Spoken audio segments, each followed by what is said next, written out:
views expressed on this program are those of the hosts, guests, and callers, and are not necessarily those of this station, its management, or other advertisers. You're listening to Transformation Talk Radio.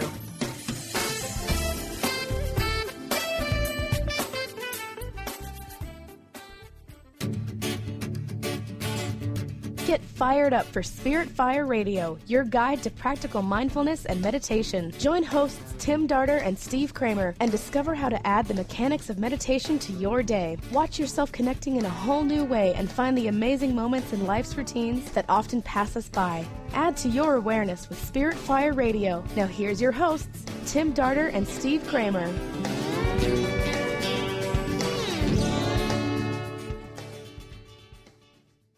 Hello and welcome to Spirit Fire Radio. I'm Steve Kramer. And I'm Tim Darter.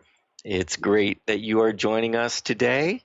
We are excited to talk about the second half of the practice of living awareness. We are on the second half. The first half of the practice is really to establish peaceful abiding.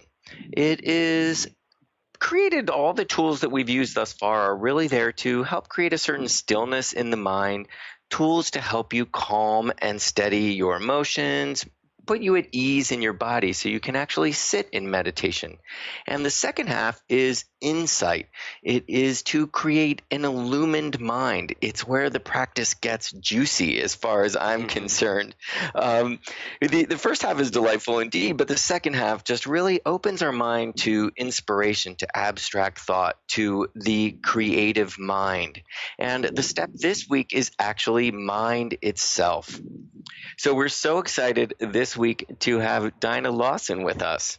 Yeah, and Dinah, she teaches meditation, and she's run a Center for Healing and Meditation called the Hayloft in the United Kingdom for 19 years, which is something we're very impressed and respectful of. And she's also a founding member and coordinator of the International Network for Energy Healing. Yes, that is otherwise known as the INEH, and they practice a modality of healing, energy healing, called esoteric healing. And like no other group that I know of, or no other modality of energy healing that I know of, really takes meditation to heart in the way that esoteric healers really use meditation as a tool, as a training. It's integral to their practice. And so we're so excited to have Dinah on to talk a little bit about meditation and the mind. Welcome, Dinah. Thank you very much. I'm very flattered that you should have asked me. Well, we are so excited to hear a bit about the history of the INEH, and Spirit Fire actually hosted the conference for the INEH a couple years ago. We had people from all over the world at the center, and we were sorry that you couldn't be here, Dinah, but you were here obviously in spirit. Your mind, or your name was here, your energy was here the whole time during that conference, and so, Dinah, the INEH has been around for many years. It was coming into formation in the 70s, and I find that time period so interesting, the 60s and 70s, and this idea of a new age dawning. I think of that song, "This is the Dawning of the Age of Aquarius," in the movie Hair. I remember I was a kid just being so inspired by these hippies in Central Park in the movie Hair. And really, that age seems to be so much about revolution, about freedom. We saw the new age really sort of forming around civil rights, around women's rights, around gay rights. And so it was this sort of if we're going to look at it in terms of the Aquarian Age, I would say it's about equality. It's about bringing everybody to the table and seeing that we're all one. So for the listeners, they might think, well, what is this Aquarian Age? So the Aquarian Age is basically every 2,500 years, so the story goes in this belief system, to every 2,500 years we move into a new age under an astrological sign. We've moved from the Piscean age and we're moving into the Aquarian age. We're in the dawning of this new age. And so I'm curious, Dinah, I feel like the new age was almost novel. It was like almost boutique in the 70s. Remember, there were new age bookstores and it was this new age movement. And now it seems to be totally integrated into our culture in every way. And I know you've been with Esoteric Healing for a long time. You've been running a meditation center for the last 2 decades. I'm curious the ways in which you've seen these concepts of the new age and group consciousness integrate into today's modern age. I think the most important thing was that you mentioned the word freedom. It was freedom of mind. We were stuck, and something or a series of things gradually beginning to shift people's minds, to open their minds to other possibilities, and to look and suddenly realize that certain things were really out of sync and unfair and unbalanced. And, well, are there other ways of doing things? I think that was the big question. And a lot of us in this country stepped back from the conventional way of thinking, particularly to do with religion and with spirituality. A lot of groups started up connected with spirituality. It seems as if there was this publicity given in the 60s. Now, in the 70s, it began to form into different groups. My own group, I suppose you could say that for us and our particular approach, it did start in the 60s, in that the man who was my teacher's teacher, a man called Rex Ryan, he gained some insight into how you could work in healing with the energy body. And then he taught his small group. He himself was a radar scientist during the last war. And in a way, you could almost say, well, you could say that radar is about energy. Mm. And he had been damaged in the First World War. His lungs had been very badly damaged. And I don't know exactly what happened, but apparently there was some deterioration. And he saw a different chest specialist who said, why don't you try healing? Which is not exactly what you expect to hear from a conventional specialist. Anyway, he did. He found a healing group, a spiritual healing group, who actually practiced the laying on of hands with prayer. And he worked with that group, and his lung cleared up. And he wanted them to give something back. And I don't exactly know how, but he obviously had the intuition. He had some sort of illumination as to the idea of working away from the form, away from the body, with the energy body. And he could sense in some way, whether he could see, I do not know. I've heard different stories because I've never met him. But in some way, he could sense the effect from the healing practitioner to the patient or the client without them touching, and he began to sense the interplay of energies. He apparently studied the philosophy of the Kahunas, spiritual group from Hawaii. And he taught his group to work in this other way. And as often happens in groups, when a new way was introduced, the group split. The people who wanted to stay doing things the old way, and the people who were very interested in this new approach. And they stayed with him and learnt.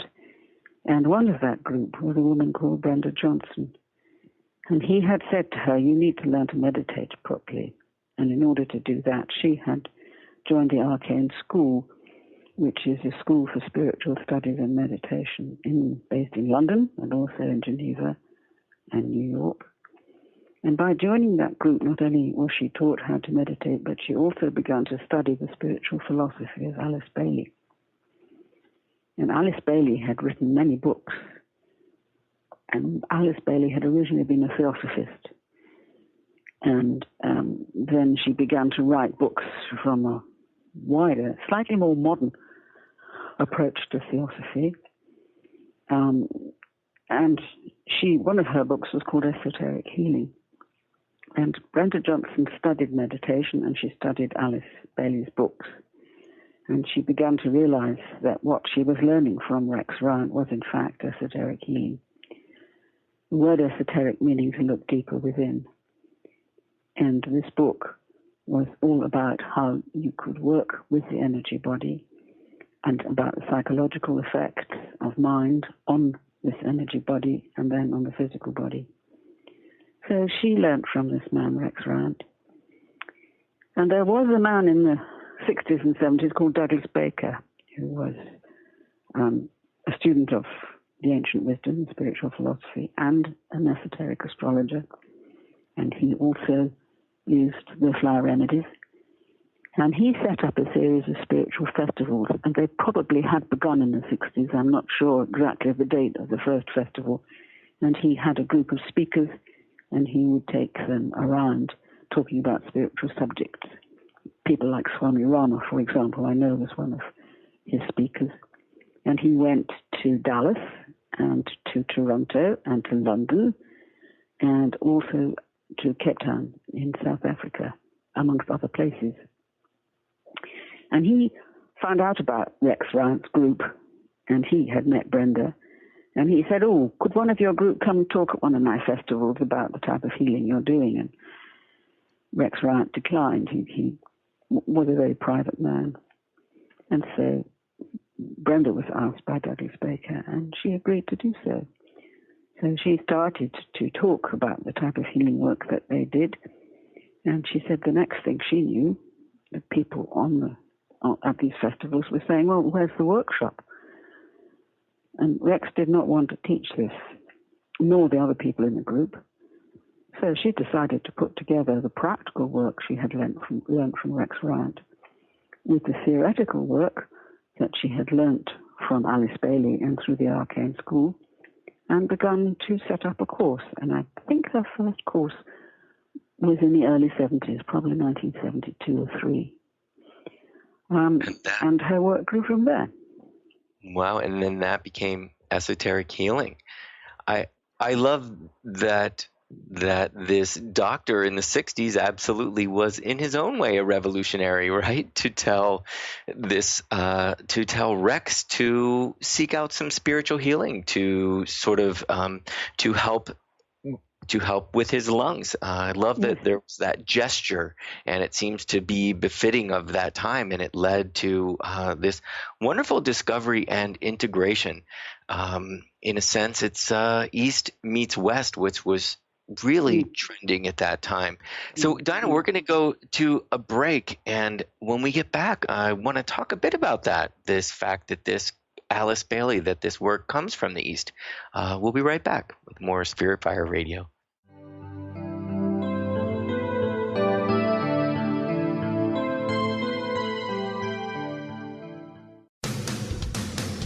Transformation Talk Radio is dedicated to the education and awareness of Lyme disease. Hey, everybody. Welcome back to Lyme Talk Radio. I'm Dr. Pat, joined here by Dr. Nusheen Darvish. Dr. Pat Basili and Dr. Nusheen Darvish will be bringing the most innovative, groundbreaking information, research, treatment innovations, and stories from those it affects every day. I'm so excited to be talking about this. We have so much to share. Dr. Darvish and I are planning to do is connect the dots. People suffering with all sorts of chronic diseases, it's time. It is time for them to transform. Tune into Lyme Talk Radio and help keep our mission strong. For the loyal listeners out there that have been listening to this incredible show on Lyme disease, we are not going to let you down. We're going to come through stronger and enrich the platform for Lyme disease awareness through Lyme Talk Radio. The message will continue, the conversations will become stronger, and the healing epic.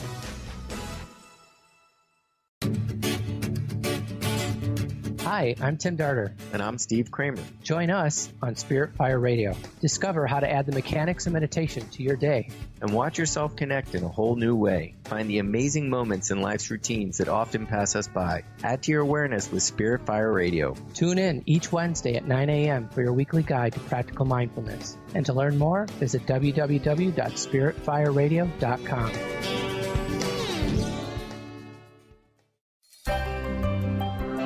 Shine On Radio. Find Your Shine with Kelly is the show that celebrates what makes you, you. Join co-hosts Kelly Wadler and Dr. Pat Basili as they break down how to brilliantly fuel and move your body and love what makes you shine. Kelly is a professional arts and wellness coach dedicated to helping brilliant women find their confidence, energy, self-love, and shine. Tune in to Shine On Radio with Kelly and find your shine on TransformationTalkRadio.com. Discover the 8 things the elements of prosperity want you to know. Lynn Brown is hosting a life-transforming, soul-expanding evening on April 30th featuring guest speaker and radio host Dr. Pat Basili. Lynn was guided to make this a by-donation event for entrance, and all proceeds will be donated towards uplifting the homeless community. For more information and to get tickets, visit eventbrite.com. That's eventbrite.com and type Lynn Brown in the search. Tune in to The Jen Royster Show, intuitive guidance to inspire your life, each Thursday at 8 a.m. Pacific and 11 a.m. Eastern on TransformationTalkRadio.com. This amazing show is an inspirational hour that will take you on an epic metaphysical journey to discover the spiritual approach to life's greatest challenges. Dr. Jen is an internationally known intuitive counselor, spiritual teacher, and energy healer. Call in for intuitive readings and visit JenRoyster.com for more information.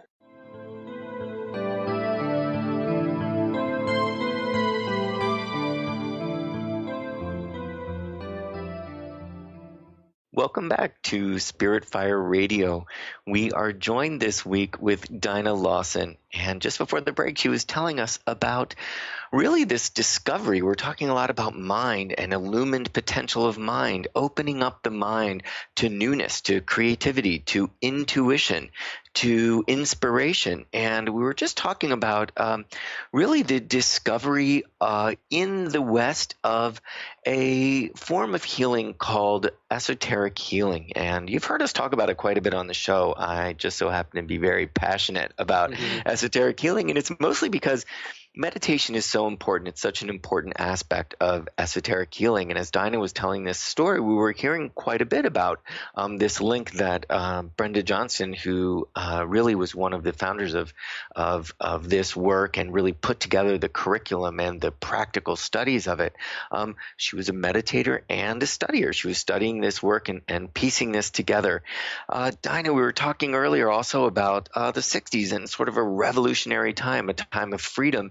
And really, you are in England, and that was really, I think of the Beatles. All we need is love. Talk about Aquarian, group. It's all about, universal love, universal heart, universal mind. This was such a big theme in the 60s, and so many of them were studying Buddhism, right? I mean, there were ashrams. It was really a time of the East really putting its roots down in the West.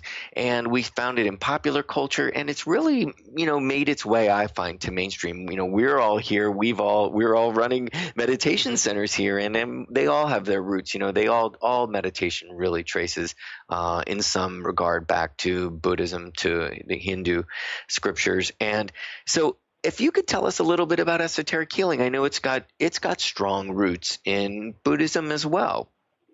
Yes, because Alice Bailey wrote her books on spiritual philosophy with the assistance of a Tibetan Buddhist teacher called Dwal Kul. And she started to write these books, I think back in the 40s, or maybe even the 30s. And she wrote a series of books with his assistance. And when she'd finished what they had decided between them was the last book, she put down her pen and she died. But she left this legacy of her books, known as the Blue Books, because they've all got blue covers. And she founded the Arcane School, which is, as I said, based in London and in New York and in Geneva. And their main aim is to teach people meditation and also to teach spiritual philosophy with this very strong Buddhist background, but there's also a strong Christian impulse too. It's the only writing I've come across which brings in together the teachings of Jesus Christ and the teachings of the Buddha. And in the books, the idea is given that the Buddha and the Christ were brothers. And that really, really appealed to me when I came across the first book. Before I'd met Brenda, I came across one of the books which stated this, and I was absolutely blown away by it. But I didn't study the books in any depth. To be quite honest, I couldn't really understand them. And then when I met Brenda way back in 1979, I beg pardon. The time slips sometimes. When I met her and then began to study with her, then suddenly the practical work and the theoretical of spiritual philosophy came together. Before I'd met Brenda, I had actually been with a group that were doing the laying on of hands with prayer for healing. And I had realized before I actually came to the body that I could feel something, and I tried to find out what it was. And the only books that talked about this something that was outside the body were yoga books. And they talked about the vital body. And I had belonged to a group called the National Federation of Spiritual Healers, which was a non-denominational group of healers set up in England, but that too had spread beyond English borders. And I know there was quite a strong group in Germany at that time too. And I started to realize that actually you could affect somebody's healing without touching them. And when I went to a conference put on by this bigger group, one of the speakers was Brenda. And that was, in fact, it was the beginning of 1980. And I was absolutely delighted when I heard her speak about the energy body. This is it, this is what I want to know. And I went to speak to her afterwards, and then I went and studied with her because it turned out that she only lived 3 miles away from me. So it was very easy to go and spend time with her in between caring for my children and working. I was running my own accounting and bookkeeping business. But And Dinah, if I could ask, I'm just curious, you say that when you first picked up the book, this Alice Bailey book, that it just made no sense to you. And I must say that I and many of my students have a similar reaction to those. Was Brenda Johnson at the time, was she reading these books to the listeners? Just to let you know, Dinah had just said that these books were a translation. I mean, these books were written. No, she received them in English. Yeah. Yes, I should say a transmission. That's a different together word. But in that this is from Tibet. I mean, this is ageless wisdom. This is really a sort of an Eastern, I would say. It's ageless, but at the time it was an Eastern thought moving west. And there's the language in these books is quite unique. And I just wondered if that time when you were studying with Brenda, was a lot of that studying with the books themselves directly? Yes, but she did them. She taught them in small chunks. Alice Bailey was very, very definite that she was not a medium, and that she received this information by what she and Dwal Kul called spiritual telepathy, which you could call a form of illumination, a form of intuition, whatever you like, but she was definitely conscious and in control when she wrote this. In some of the work she struggled with because she wanted to get it just right. But I don't know, I suppose because Brenda taught us the healing work, it somehow opened the mind in some way and made it easier to receive the information in the books.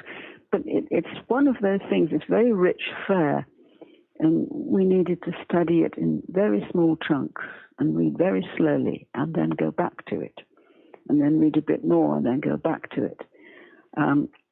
But for me, the truth, the information in those books is just, well, it opened my mind and made me more receptive. And I went on from working with Brenda also to study the psychology of an Italian psychiatrist called Roberto Fagioli. And he developed a form of spiritual psychosynthesis, let's call it, of spiritual psychology called psychosynthesis. And he too was a student of Alice Bailey. In fact, he's referred to in some of her books when she talked to individual followers, disciples, students, and he is referred to there as well. And it was bringing those things together, the actual practical work, the psychological insight from Assagioli, and Alice Bailey's writings and philosophies. That suddenly everything sort of fell into place for me. I must agree. In a sense, you feel as you read these books that you are simply in the presence of truth, and nothing enlightens the mind or creates alignment, I would even say, than being in the presence of truth. We somehow find a way to align, to our own truth. And these books, I must say, I had a similar experience. You know, the first time I held this book, I could sense it, I could feel it. I opened the book and started reading it and thought, I don't know exactly what I'm reading, but I sense the wisdom behind every word and the energy behind every word, which was really very, very it was really a goal of Alice Bailey to get exactly the right word, as you say, and the energy behind each word. So, Dinah, we are about at the time for another break. And when we get back, I want to just talk again just a little bit about this idea of truth and this idea of study and really the inner search for truth and the ability to sense when one is in alignment and in one's own truth. More on that when we get back with Spirit Fire Radio.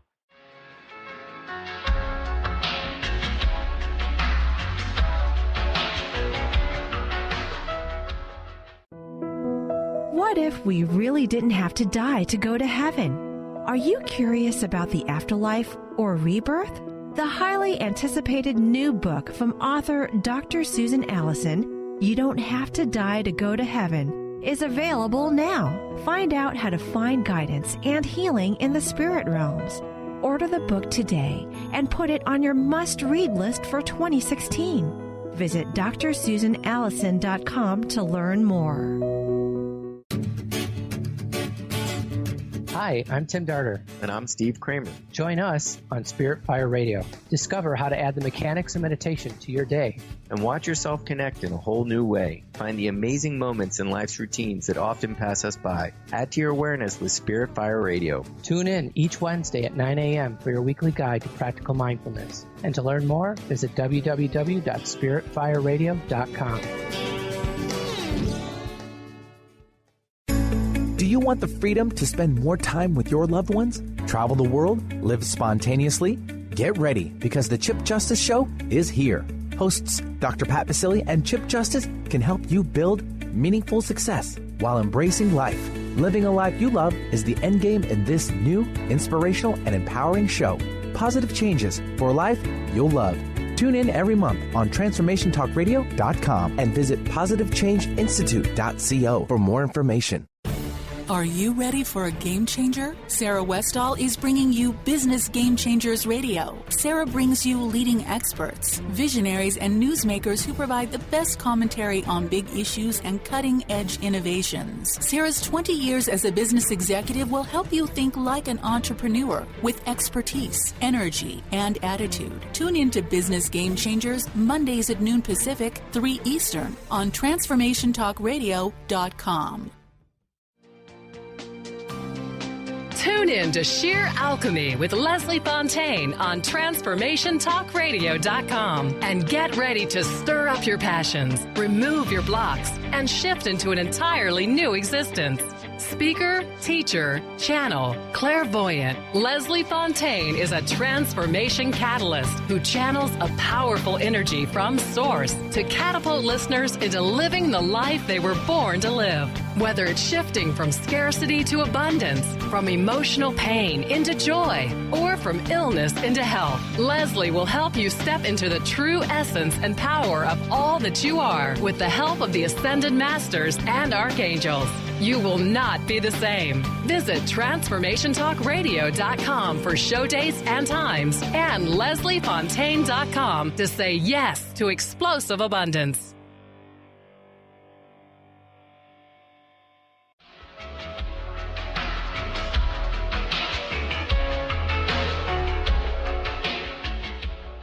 Welcome back to Spirit Fire Radio, where this week we're speaking with Dinah Lawson about the step mind, the practice of living awareness. Yes, mind. It's a pretty interesting, big subject. Before we went to the break, Dinah was talking a little bit about Dwa Kul. He is a Tibetan who, with Alice Bailey, wrote these books, a series of books, otherwise known as the Blue Books, and one of those is Esoteric Healing. I believe there's 20, help me out. 28 books, but I should have looked this up. Yes. I've forgotten exactly. Well, and then she wrote 3 or 4 books on her own as well. Yes, it is amazing series of books. And when you stand in the presence of these books, you really feel like you are standing in the presence of truth. Many people have said that really this is some of the most sacred teachings of Buddhism, of ageless wisdom. Really the roots of so many philosophies, spiritual philosophies, can all be traced back to these roots and under this umbrella called ageless wisdom. We've been talking a lot about Buddhism, and I would love to read a quote. I've been reading a book called Rebel Buddha, which I just think is an amazing book. It's a very modern book about the sort of integration in the ways that we can become a rebel Buddha ourselves, and it's by an author called Panlab Dzogchen. And here's a quote from that book. It says, "Although Buddhism can be practiced religiously in many respects, it isn't a religion. Because of its emphasis on questioning and working with the mind, it is spiritual in nature. But because it relies on logical analysis and reasoning, as well as on meditation, many Buddhist teachers regard Buddhism as a science of the mind rather than a religion. In each meditation session, we gather knowledge about the mind through observation, questioning, and testing. We do this over and over until we gradually develop a meaningful understanding of our own mind.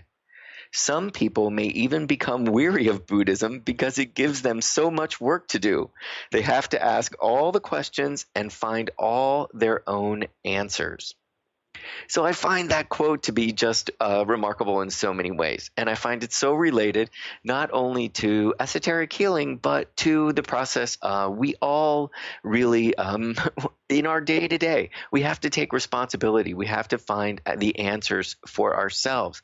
And I find, Dinah, in hearing the story about the formation of the International Network of Energy Healing and dating the whole way back to the 60s to a radar scientist who went on to basically sense energy and really had to search within himself, meditation, study, finding the right people, searching for the answers until ultimately he sort of found his own truth within that.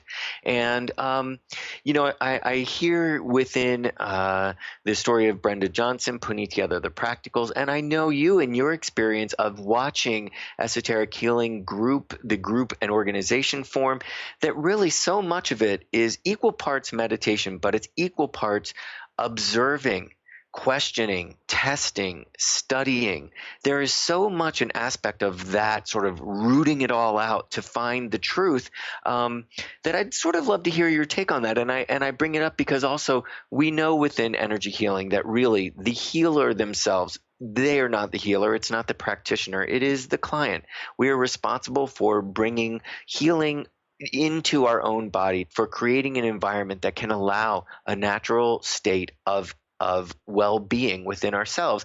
And so even as we are working with clients and we as the healing provider or practitioner, we're sort of asking that of them. We're asking them to do a lot of work, to ask questions, find out what is my own truth. So that was a lot of talking, but does all that sort of ring true to you? Yes, it does. And I have a problem with the word healer. I never describe myself as such. I say I am a healing practitioner because one of the things I understand is there's no such person as a healer. In the human form, the true healer of each individual is their own soul. And our job is to look for what is blocking the flow of their life energy or their soul energy. And by balancing the energy field, we help to ease the flow of their own life energy, and that's what does the healing. The true healer of the form is the soul of an individual. And yes, they have to do some work. A lot of people would like to hand to you the responsibility. You heal me. I don't have to do anything. I don't have to change anything. I can just go on the way I am. But it doesn't work that way. There may be an initial response, and people think they're going to get better, and they come and say, "Oh, you're the greatest healer I've ever met." And you say, no, hang on. And the effect doesn't last unless they respond from within. And once they do, then they begin to change and things alter. So, yes, it's very interesting to watch the whole process. But the moment we start to think that we did it, I am the healer, then I think we get into trouble. It's very important. So that's one of the things that I start my new students off with when they come in for the healing courses. I'm not going to make you into a healer, and if you think you are, then I'm afraid I'm going to disappoint you. And most people accept that, but occasionally people just go away. They don't like that idea. They want to be a healer. And so I find sorry. Oh, no, go on. Well, you mentioning the idea of study, Bailey taught very clearly that we have a three-legged stool on which we sit. Meditation, study, and the third one is service. Because it's no use bringing all that energy in if we don't do something with it. And Assagioli himself, he's one of his little books, which doesn't have his name on actually, The Science and Service of Blessing. And he says, we bring in so much energy for meditation, but we must use it. One, if we don't, we'll get congested. And two, it's a service we can offer. We should just radiate it out as blessing. We don't have to say anything. But energy follows thought, which is the basic precept of our work. And it is the same in meditation. So we can radiate out the peace and the love and the stillness. Your word you used of peaceful abiding, I love that phrase. I hadn't heard it as such. But if we can find and create peace within ourselves by radiating that out, that is a very useful service. Indeed. And you asked me about the healing center, the meditation center, and that's something which 19 years of meditation has built into the fabric of that building, which was an old farm building, which was on the edge of the town. It's now bang in the middle of the town. And the peace that has been built up in there, people just walk in through the door and go, oh. And it has an effect immediately. We experience that here as well. And I love that you're on a farm. Spirit Fire was a farm as well. And yes, so it is still in a farm area. Yes, it's in rural Massachusetts on the foothills of the Green Mountains, and lots of farms around here. This was a dairy farm for many years.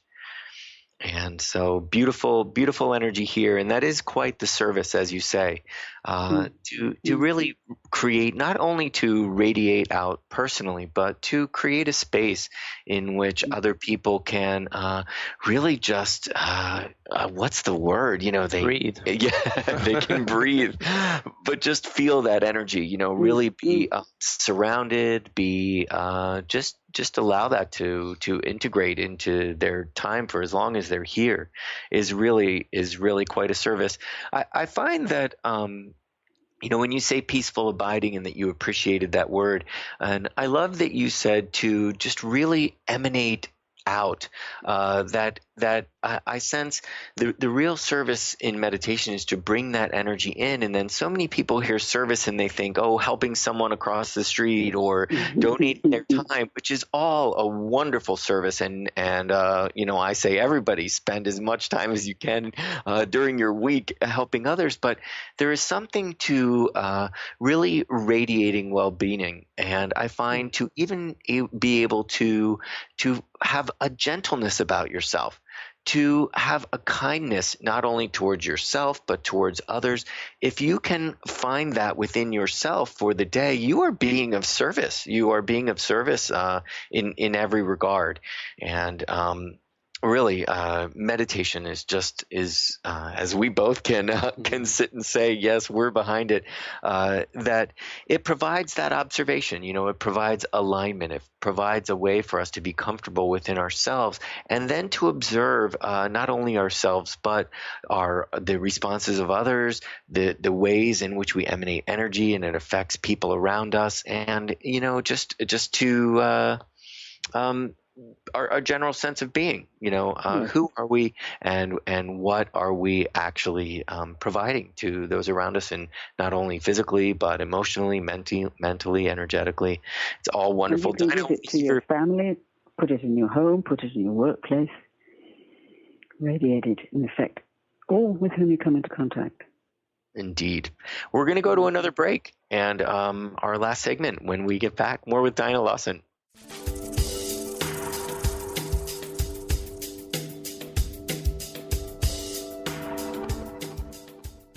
Holistic Medical Center is where you find it all. A healthy space with doctors who care, see, and listen to the whole you. Hi, this is Dr. Darvish. If you have not found an answer to your chronic symptoms, you will find answers here at Holistic Medical Center. Our doctors find the root cause of your symptoms and guide your body towards healing naturally. We transform lives from within. Visit drdarvish.com or call 425-451-0404. Song of the Heart, Walking the Path of Light, from author and healer Francine Vale, is available now. Through Francine's life story, we learn how imperative it is to love one another. Once this simple truth is learned, peace on earth will prevail. Song of the Heart is a life lived and a story told for this purpose. To learn more about Francine and her amazing gifts, or to order your copy of the book today, visit angelsandlightbeings.com.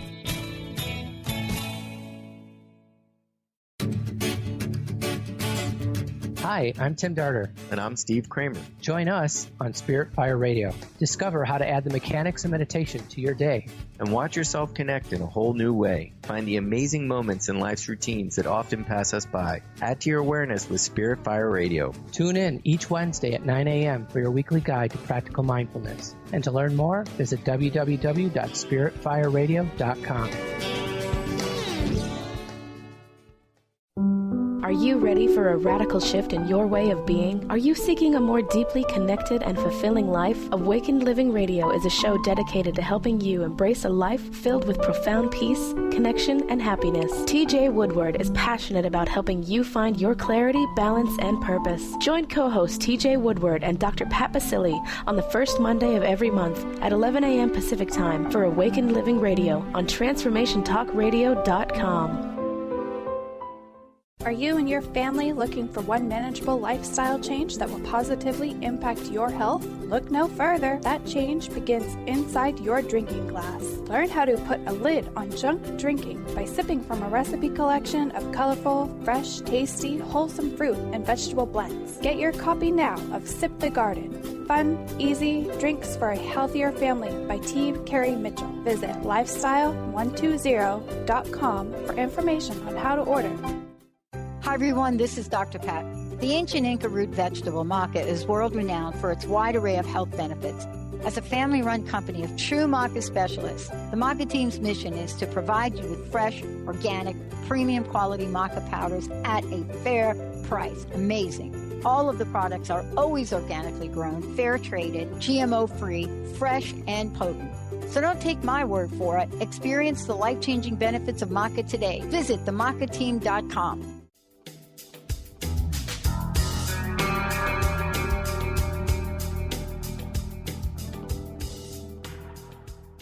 Welcome back to Spirit Fire Radio. Today we are talking with Dinah Lawson. We've been having so much fun talking about esoteric healing. We've been talking about meditation. Tim and I run a meditation center called Spirit Fire in the foothills of the Green Mountains in Massachusetts, and Dinah Lawson runs a meditation center in England. Dinah, tell us where exactly your center is. It's called the Hayloft. Yes, because it was a hayloft. It was part of a farm, and it's in a small town on the south coast of England, and is a harbour. It used to be a fishing port, but now it's just people just have boats there for leisure, little sailing boats mostly, and people seem to spend rather more time actually scrubbing up their boats than they actually go sailing. But never mind. And it's a nice little town, and it has everything you could want in the town, and a good bus and train service. And it's busy, but it's not too noisy.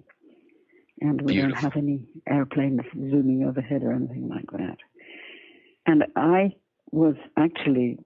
been teaching both meditation and the energy healing for quite a few years. And sometimes the places you hired as a room were not particularly pleasant.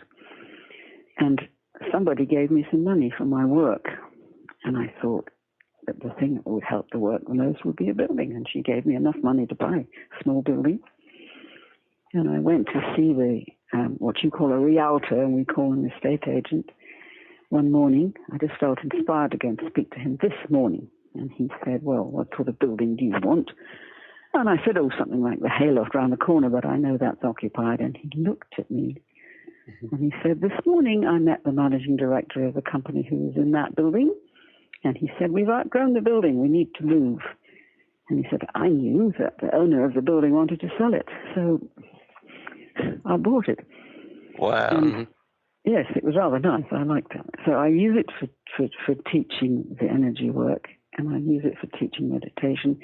And in order to cover the overheads, I rent it to people who teach yoga and Pilates and Tai Chi, all the things that are connected with healing. And it's called a Center for Healing and Meditation. But my main passion is to teach meditation. And if you can meditate, or if you do meditate, then that also helps in your own healing process and keeping you healthy.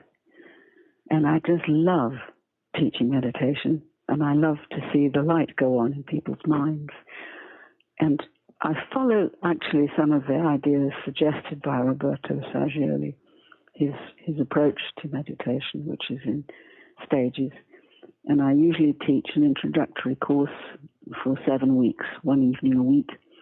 And I'm just about to start doing a daytime one too, because there's some people who can't come to an evening class. So in June, I think, I'm starting a daytime class for 7 weeks. And then occasionally I do a deepening course, and where we go a little bit more deeply into it. We also have a drop-in meditation every Friday evening. We call End the Week. It's just half an hour.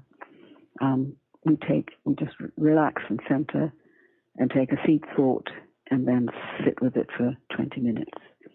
And then at the end of the meditation, we radiate out the energy we have created and offer it to the community. And, well, it seems to work fine. We have usually 8 or 10 people. Occasionally we've had 18 or 19. But the standard group is 8 or 10 people.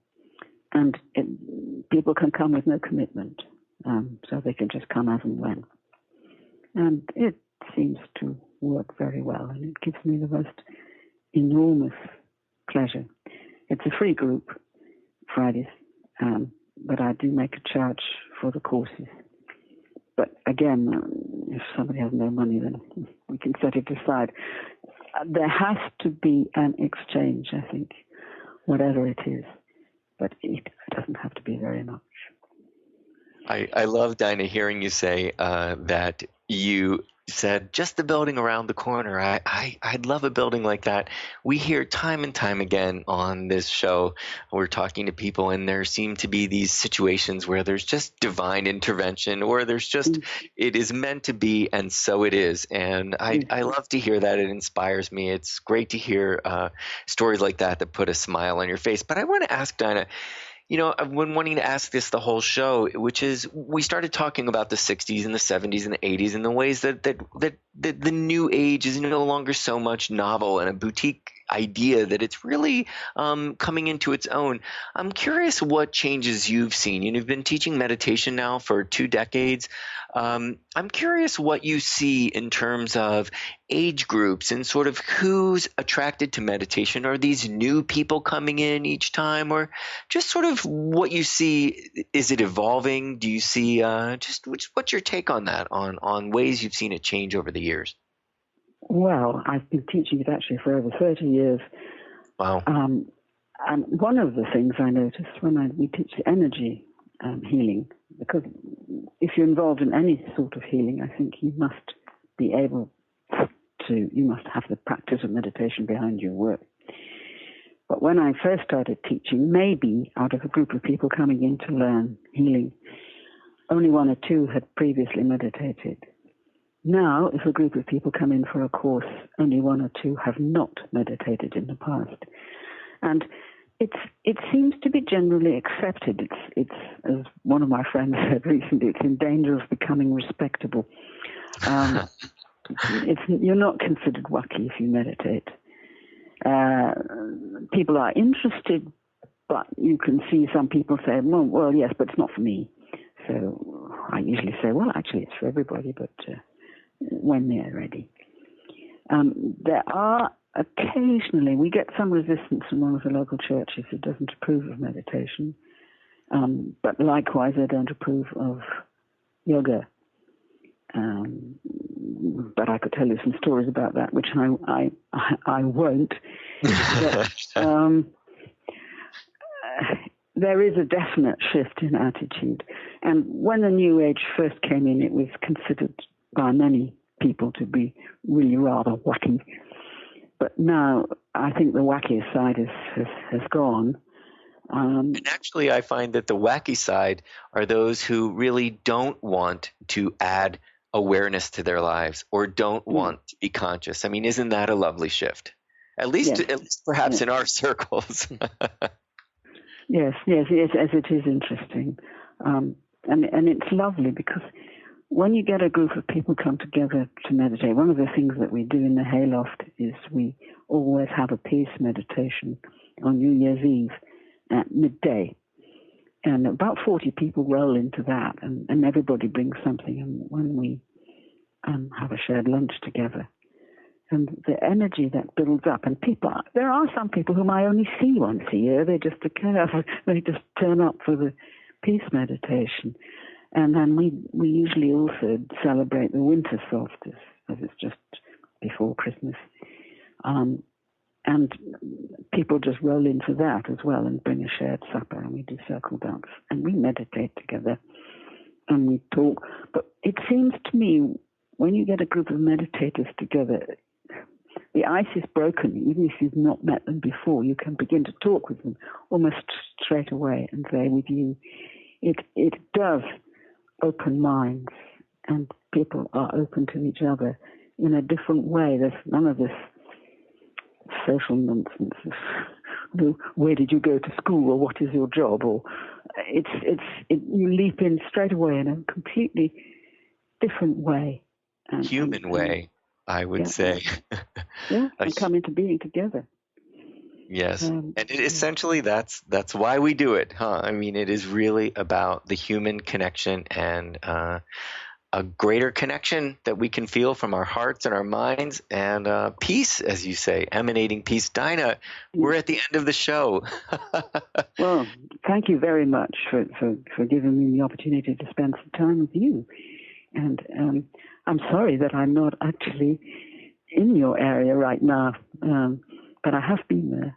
Well, it sounds like we're generating the same energy from our farm, meditation practices, and emanating this beautiful energy as best we can. So, Dinah, I'm so appreciative of all you do. It is a great service, and just a treat to be talking to you today. I thank you so much. It's been great. And I send joy to you and to all the listeners as well.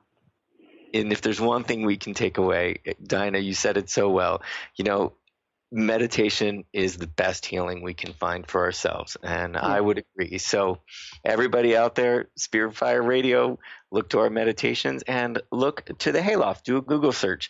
Dinah Lawson at the Hayloft. Dinah, thank you so much. It's been a treat. Blessings. Bye-bye. We'll see you next week on Spirit Fire Radio. Thank you for listening to Spirit Fire Radio. Tune in each Wednesday at 9 a.m. Pacific Time, 12 noon Eastern, for your weekly guide to meditation and living with awareness.